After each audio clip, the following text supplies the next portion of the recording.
So first of all, thank you for accepting the invite, right? When we decided to have this AI summit with, the tagline as intelligence meets impact, no better person we could think about. Thank you. You're So kind. you are the only name we could think about. And so we are really glad that we can do this. I don't know I can speak or not in front of your aura.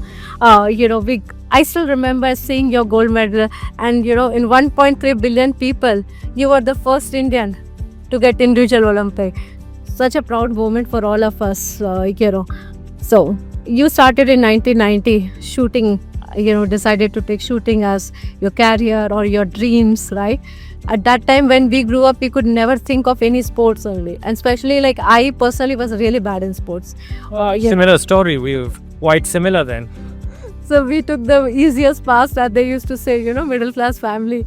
That's the path we took. But then you bring you took those difficult path, which was less traveled, and then.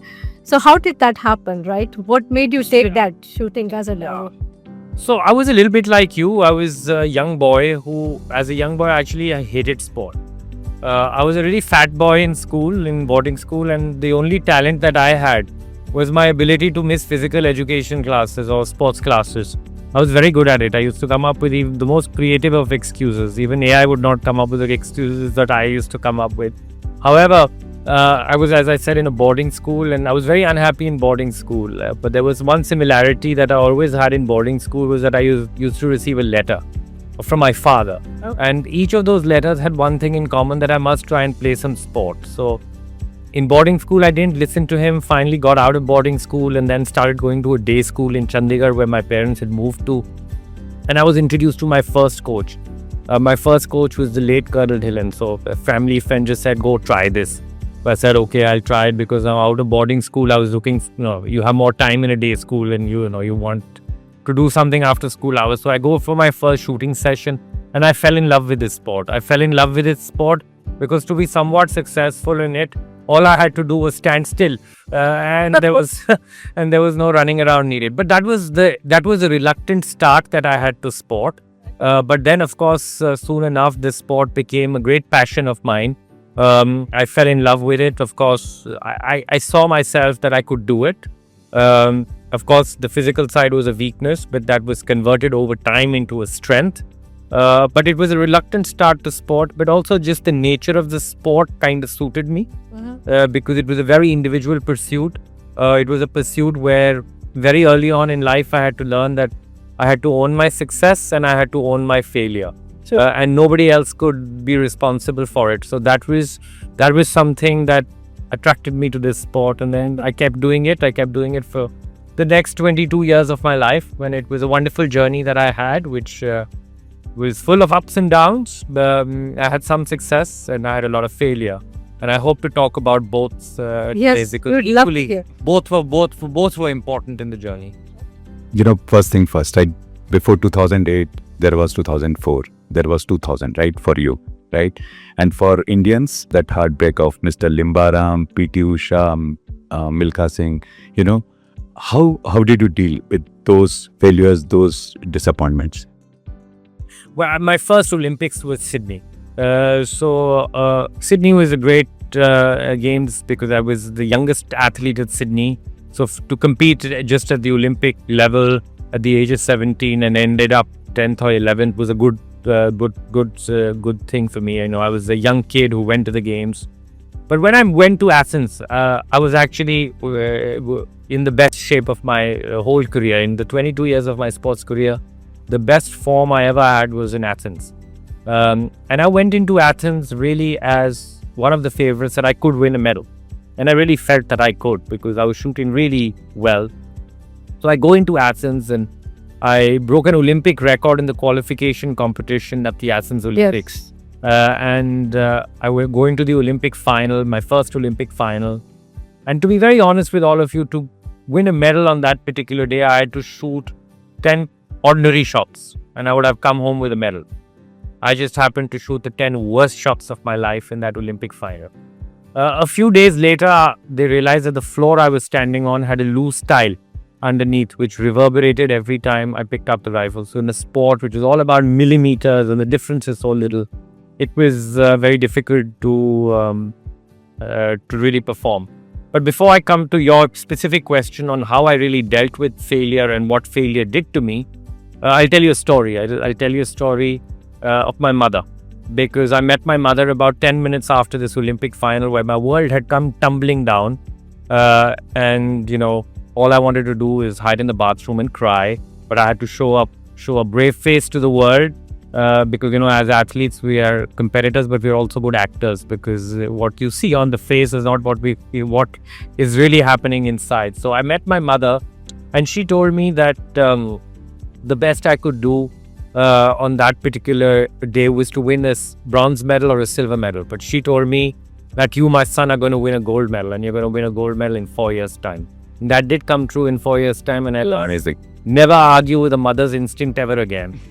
That was another interesting learning that I had. But coming to your question, this experience in Athens completely changed me. It changed me on many levels. It changed my outlook towards sport, but it also changed my outlook towards life. And I'd like to talk a little bit about both. How it changed my outlook to sport was, up until Athens, I was a very outcome-driven individual. Outcomes really mattered to me. I was very attached to winning a gold medal at the Games in 2004. Outcomes were everything to me. It was my dopamine. From being a very outcome-driven person, I completely changed and became a completely process-driven individual after Athens. Secondly, I became a person completely detached from outcomes. So I learned detachment because the journey became its own reward. And from that day onwards, the Olympic Games did not come once in 4 years for me. The Olympic Games came every day for me, because my goal was to do my best every day. My goal was to show up every day with the same energy that an Olympic competition would bring. And the goal was to become better than what I was yesterday. So that was a very fundamental shift I had from a performance outlook. How did it change me as a human being? Because we must not ever forget that before the athlete, before us all performers, you're also all athletes, your field of play is simply different. Before athletes, we're human beings. So that human aspect is something very critical. And what changed for me was that up until Athens, I also believe in a very different equation, which was as follows, that a gold medal is going to equal happiness. Okay? Then the gold medal never came. So what did I do? From that day onwards, I reversed that equation. I made happiness the gold medal. And that was an amazing change that I had in life, my outlook to life, because I was able to gain joy in the day-to-day. I was able to gain joy in effort. I was able to gain joy in the smaller things in life. I was able to also be happy with the smaller wins that came along the way, which I simply ignored earlier on. And this fundamental shift just made me more balanced as a human being, which in turn made me a better competitor as well. So the learning was, of course, that there was a change, fundamental change from an outlook towards performance, but there was a massive fundamental change on my outlook to life and my outlook and my outlook as a human being. And these are two sides of the same coin. And while we often nurture the performer that we all are, I think it's so very important to also nurture the human before that. And that is what I slowly started to do after this experience. Amazing. I think such a profound thought, right? For all of us, because we, as a digital transformation leaders in this group, right? We always do that. Performance is always the key criteria. With the AI performance, I think the performance will come, but I think it's so important to also never lose track of who you are. Yes, true. Yes. And also, as in this group, right, we have a lot of digital transformation leaders, and with the AI, the world is uncertain. Yeah. For all of us. Yeah, it reminds me of an athlete's life. Our world is also very uncertain. We have no idea what will happen ever. The only guarantee we have as athletes is that there is no guarantee for any success. So that is the reality that we live in. That's what you have signed up for, huh? That's what we signed up to. True. and we are trying to sign up. He had never signed up for that. Now too late. You signed up already. Yes, that's what it is. So we need your advice how to deal with, like, because we're dealing with setbacks recently every day, right? People say this jobs are cut, that is happening. I think success in sport, as I talked about, but I think success in life is the art of failing well. It is one's ability to let go of the unwanted baggage failure brings, because failure brings disappointment. Failure draws us back, it disappoints us, it brings us down. The ability to just let go of this as soon as possible, to get back on the saddle and get going on it, I think is an art, and I think is important. And more importantly, I don't think we have to term each thing as a failure per se. It's very easy to label an experience as failure, but look at it as an event. Look at it as something that you can learn from. Look at it as that's something how you can get better from. And if you just keep that outlook, I think you're able to kind of get better. But also to your question on uncertainty and on the dynamic world that we live in, I think an athlete's life is also a lot about embracing change. And we are also living in a time where change is, so dynamic. I mean, today's AI solutions look cutting edge, but who knows what will be there tomorrow? I mean, this might look completely outdated 2 years down the road, right? So I think as human beings, we simply kind of resist change, because change always takes us out of our comfort zone. And as an athlete, that was exactly the same what I felt. Whenever I had to change something, it took me out of my comfort zone. Right. But just the acceptance of change and the ability to kind of embrace change, I think is important. When I look back at my career was all about a career of change. I went to 5 Olympic Games, but in each of those 5 games that I went to, I was a different human being. My outlook to my sport was different. And in each of those, Olympic cycles, it was really a cycle of myself trying to deconstruct to reconstruct, because everything was changing. Competition was changing, equipment was changing, rules were changing, newer training aids were coming into play. That change was also coming. And most importantly, I as a human being was also changing. My perception to life was, an outlook towards life was also changing over a period of time. My motivation was also changing. But the goal remained constant and similar. But just the ability to also have the self-awareness to kind of course, you have to embrace the external change, but also be mindful of the internal change that is happening inside of you. Because I think that is, again, sometimes overlooked. We sometimes feel, I'm not motivated anymore. It's just that I don't always buy that. It's just that your motivation may have changed over a period of time. We just have to, what my motivation as a 13-year-old boy was very different to the motivation as I had going into my last Olympics as a 35-year-old. So just having self-awareness to recognize these changes, who knows what is going to happen tomorrow, but the ability to remain agile, the ability to remain adaptable to situations, flexible, having the flexibility of mindset for us athletes is critical. Because even though we try and prepare for every vertical that might come into play, you can be rest assured that in a pressure situation, there will be a crisis. And you have to kind of be ready to face that crisis. And if you kind of do not have the mindset which is flexible, your decision making is slow because you're just not able to adapt quickly enough to a situation. Thank you. This is very helpful for all of us, right? So we'll be adaptable, more resilient, and embrace the change. Yeah, at least try to. At least try to. Yeah, so the other thing, right, that we really, care about as an organization, right? We are obsessed by the value that we are delivering to our clients. We take great pride that, there are these many companies in the world, but someone decided to trust us and give their word to us, right? So, you are famously, famous for like being obsessive about little attention to detail, focusing on the regime, all of that, right? How does that, like, what is the most significant change that you have seen, like in terms of, starting with that mentality? You were always like that, you changed.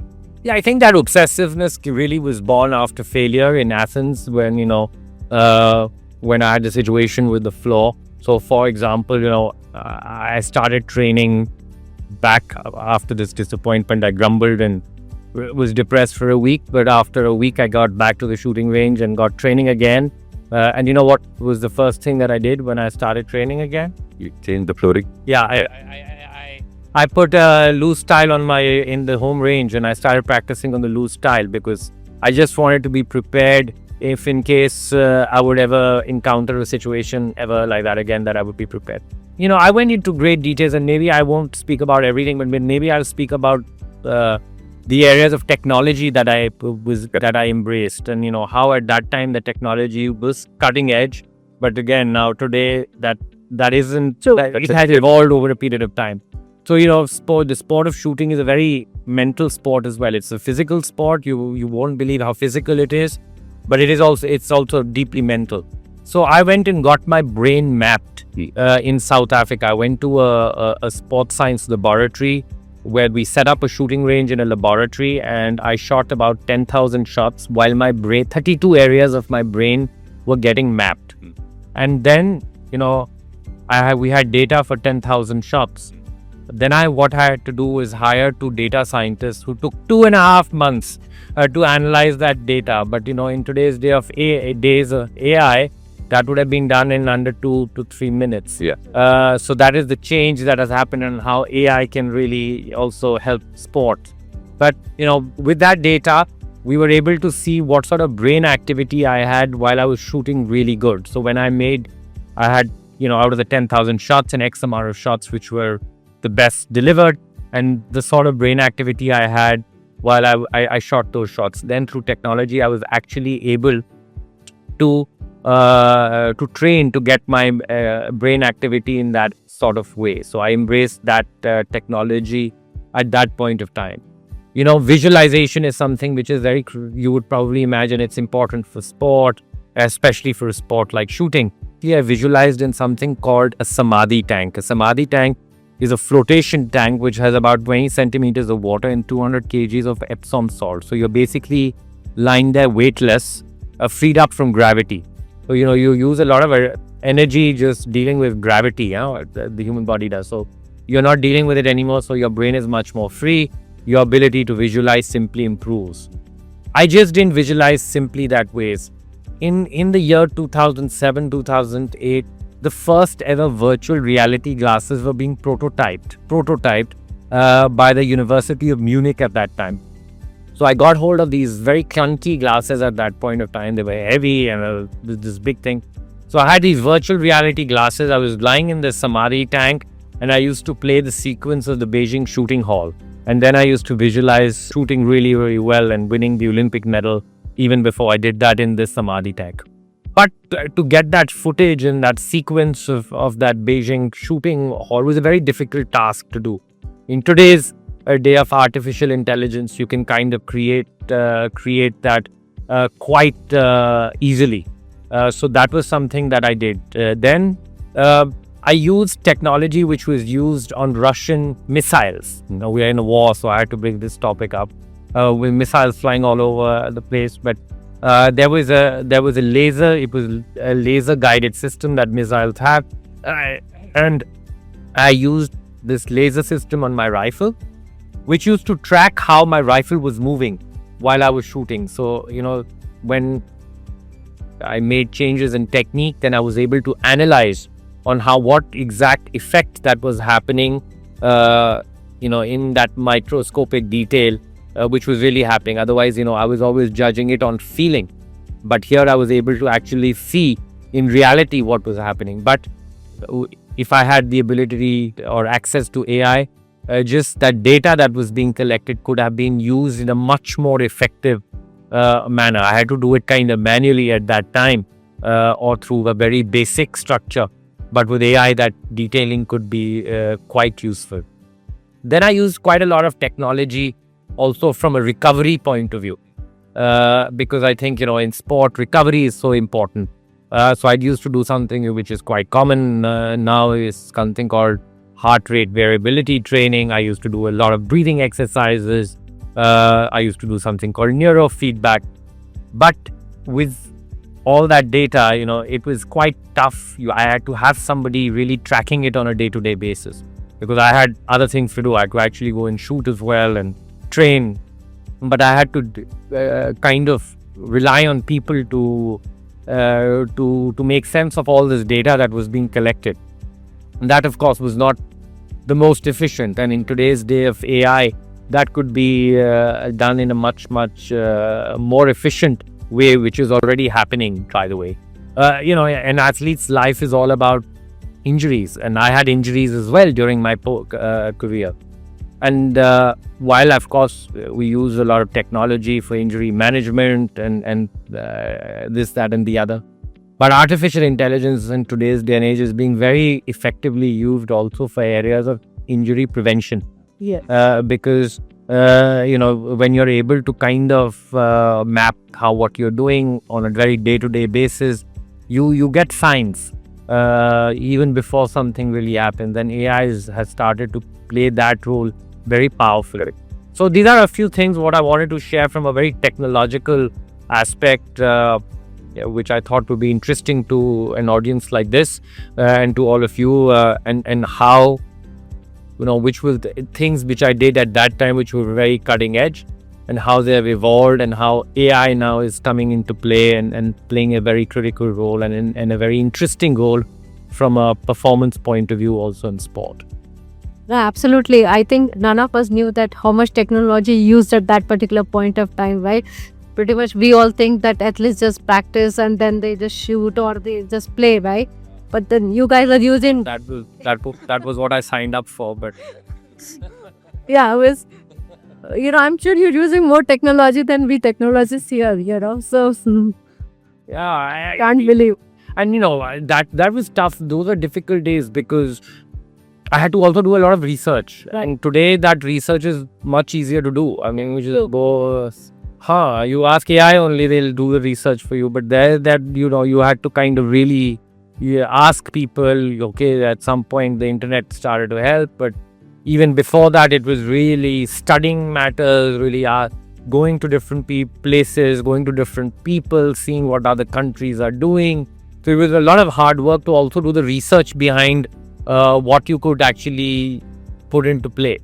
Does India have infrastructure, by the way? Like, just curious. Like, today, does India have this infrastructure? Yeah, I think a lot has changed in India. I think access to facilities for elite athletes is improving. Okay. So India is now really, the government provides a lot to the elite athletes. The challenge in India is we are a large country.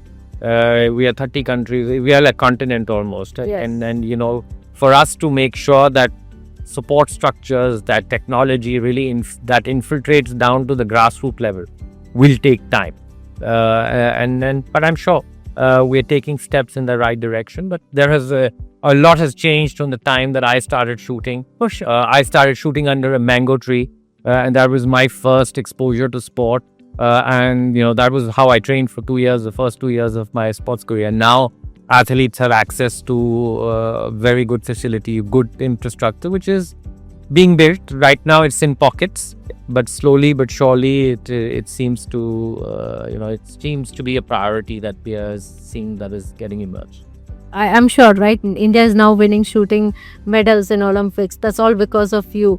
You kind of brought that vision that yes, we can win an Olympic medal. So this reminds me. So, last Olympic we actually kind of sponsored 4 shooter. Yeah. Yeah. Yes. Isha Singh being one of them. Yeah, Isha Singh was one of them. And Excellent, wonderful.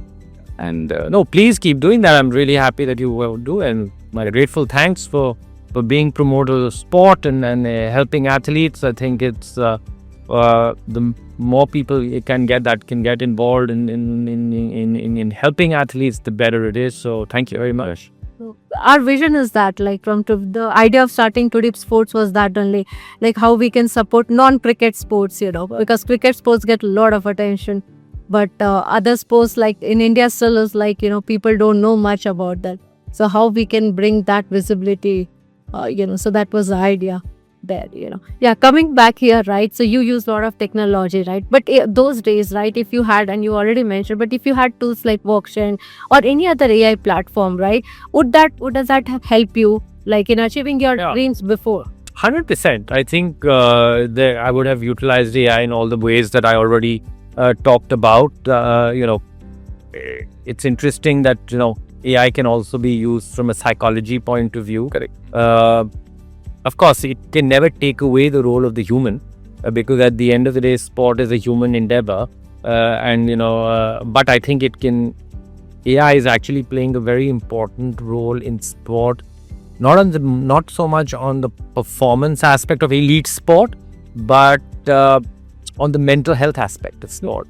Because sometimes athletes are just too scared to go and talk to somebody, just too scared to go and talk to a coach, or they're even scared to talk to their performance psychologist because they worry that they'll be judged, right? And it might hamper their selection, for example. But to talk to AI or to a bot and ask it for advice is, you're not being judged. So, I would have done that more. A small secret, I even ask AI on days when I feel horrible. In today's day and age, I go to AI as my therapist. So, it's also cheaper.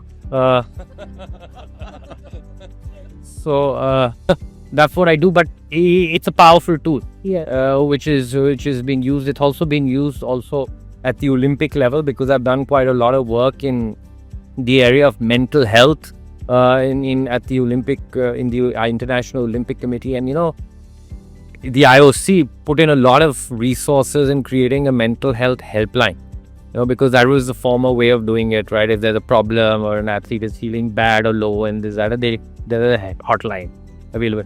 They spent millions of dollars to create this hotline. There was zero uptake of the hotline, but then they moved towards this bot sort of a situation and the integration of AI massively. Because I think the athletes of today are also digitally more savvy, Correct. Also more comfortable in asking questions. So this is, while I'm not directly, it is directly linked to performance, because if you're not mentally happy, how are you going to be able to perform? So it's being very powerfully used in these areas. I would have also used this more powerfully in the area of recovery, and really mapping my recovery. Elite sport is all about peaking at the right time. Correct. But how do you build a cycle personal to you, which will bring you as close as possible for you to be at your absolute best when it's most needed? We had to rely on people in terms of charting out a map and thing of these cycles. But AI does it far more efficiently, far more quickly, and I think that is something which is, again, it's being used very powerfully these days, and I did not have access to it back then. And I think this is something that I would have used much more. Also from injury management, injury prevention point of view, I would have used it much more. But again, as I said, I think AI would have been my therapist when I was feeling anxious just before going into competition and feeling really terrible. Another secret, before every competition, I used to get a loose stomach. So I used to spend a lot of time in the toilet. So obviously I couldn't take my therapist along, but I could definitely use AI while being in the toilet to help me through and feel a little bit better as a person. So, yeah.